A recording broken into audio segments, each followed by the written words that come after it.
acabamos de hacer entonces el corte transversal del tallo, ¿no? de una planta, ¿no? El corte transversal del tallo de una planta. Eso ya hemos hecho el corte, ya hemos pasado al microscopio para observar. Ahora también se hace el corte transversal en hoja, pero en hoja tenemos que hacer algunas estrategias de tal manera que los cortes me salgan bien, porque yo, por ejemplo, si yo quisiera hacer el corte de esta hoja transversal, significaría así, ¿no? Así.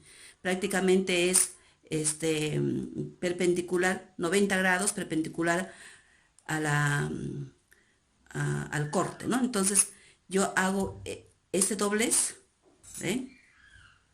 Puedo hacer así y luego elimino esta parte, hago un corte así de forma longitudinal y recién puedo hacer mi corte, siempre colocando mi dedo índice como que donde va a sostener la hoja de afeitar, y recién hago los cortes, ¿eh? Entonces hago los cortes y me va a salir como si fueran unos filamentos. Todos estos cortes, ¿a dónde lo llevo? A mi cubeta, ¿eh? Lo voy colocando a esta cubeta, ¿eh? Y ahí vemos varias hojitas prácticamente cortadas, pero de forma transversal, de tal manera se ve como si fueran unos hilitos, ¿no? Entonces, con una pinza voy a coger estos cortes que son transversales de la hoja y lo voy a llevar al portaobjeto que ya inicialmente tiene su gotita de agua. Entonces coloco la muestra y luego voy a colocar la laminilla y eso observo al microscopio, ¿no? Entonces es así como nosotros hemos realizado el corte transversal de una hoja, pero cuando la hoja es muy flexible. Pero cuando la hoja es un poco endurecida, como en este caso, por ejemplo, ¿no? Esta es una bromeliácea, la hoja de una bromeliácea. Entonces yo lo doblo solamente así y corto la parte que no me interesa. Entonces, esta parte lo elimino, lo corto así en forma longitudinal y luego hago los cortes, ¿ven? Hago los cortes y ustedes están viendo que está saliendo como unos filamentos muy pequeños.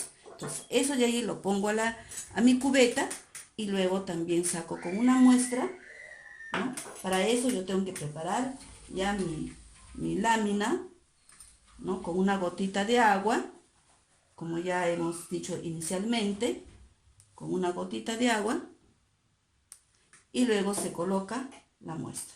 Si yo saco de aquí mi muestra y lo voy a ir colocando, ¿no?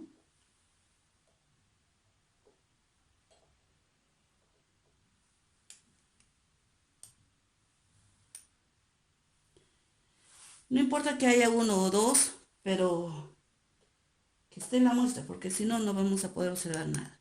Entonces, pongo esa muestra, pongo la laminilla y luego voy a colocar al microscopio, ¿no? Coloco al microscopio para observar lo que contiene esa muestra. Entonces, este es un corte transversal de la hoja, ¿no? Corte transversal de la hoja. Ya en clase les explicaré qué es lo que tenemos que observar en esas hojas, ¿bien? Y luego hacemos un corte longitudinal, ¿no? Vamos a hacer el corte longitudinal, pero generalmente el corte longitudinal se hace en los tallos y en las raíces.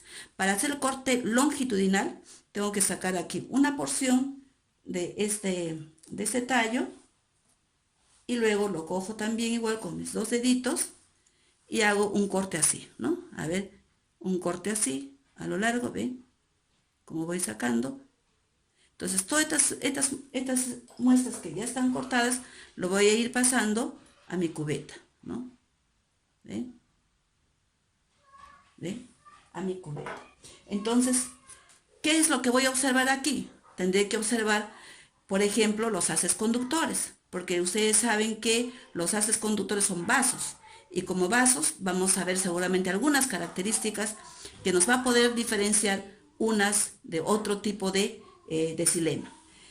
Bueno, esos son los cortes que yo quisiera que ustedes tomen en cuenta para poder realizar nuestras prácticas del curso de vegetal.